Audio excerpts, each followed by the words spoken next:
Hello everyone, welcome to Samiksha IAS Academy. Referring to a recent confidential report submitted to it by the Government of India, Supreme Court said that the victims literally lost 3,000 crores due to the digital arrest scams. And this word called digital arrest is not new. For long we are hearing about it. However, in the recent past, especially from the past few days, we are continuously seeing news about this digital arrest, but in another context. This time, when they try to dig deeper, who are the real culprits? From where this kind of digital scams are happening? When we are going into the details, the issue is quite murkier than we expected. Okay, so in this context, what exactly this digital arrest is called? At the same time, how can it be called as an organized crime being operated by transnational criminals? Yes, it is being operated by transnational criminals, especially with the support of Chinese gangs. So how they are operating?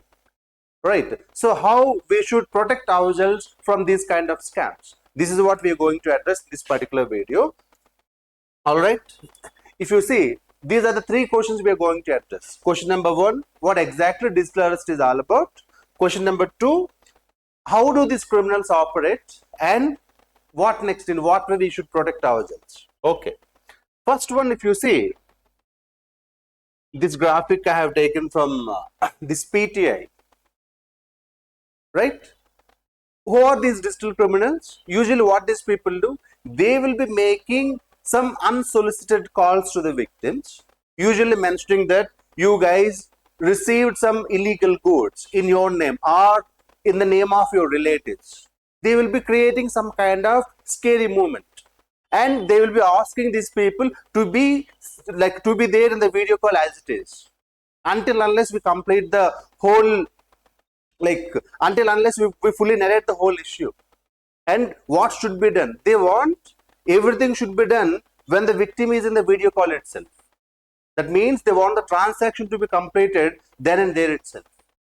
How? This is the way, either post they will be positioning themselves as CBI officer or as a judge sometimes or any other government official, thereby threatening the victims. Right. So that's why it is called digital arrest, digitally stopping the individual till the transaction get completed. Usually the gullible victims, out of fear, especially senior citizens, out of fear, these people will be proceeding with the transactions. That's how these criminals are making money. Right. But the interesting story is, see here.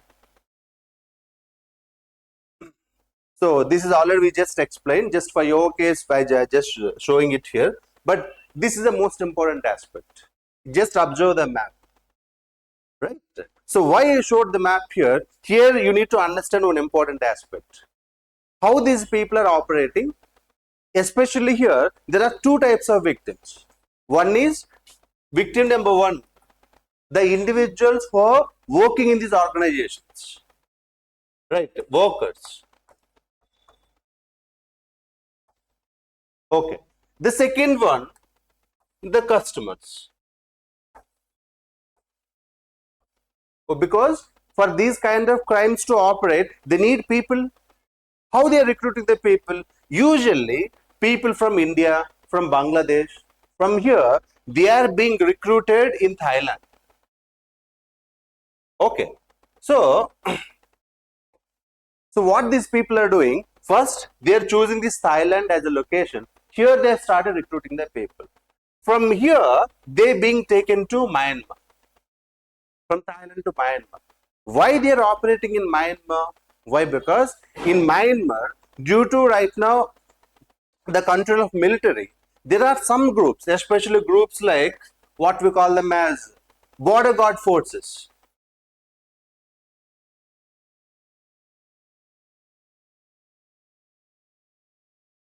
So who are these people? They are the local militia, right? Local gangs. They will be fighting against the government.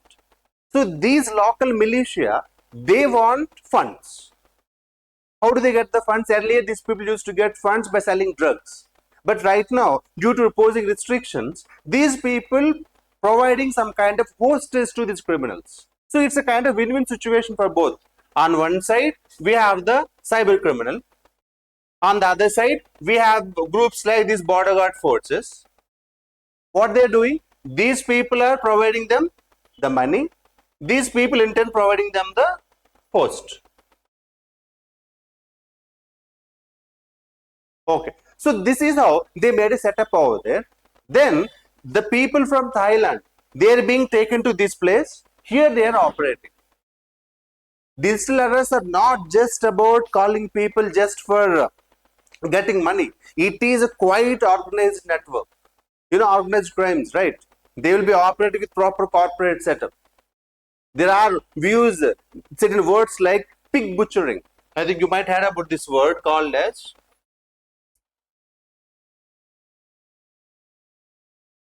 What is this pig butchering? First, they will choose the victim.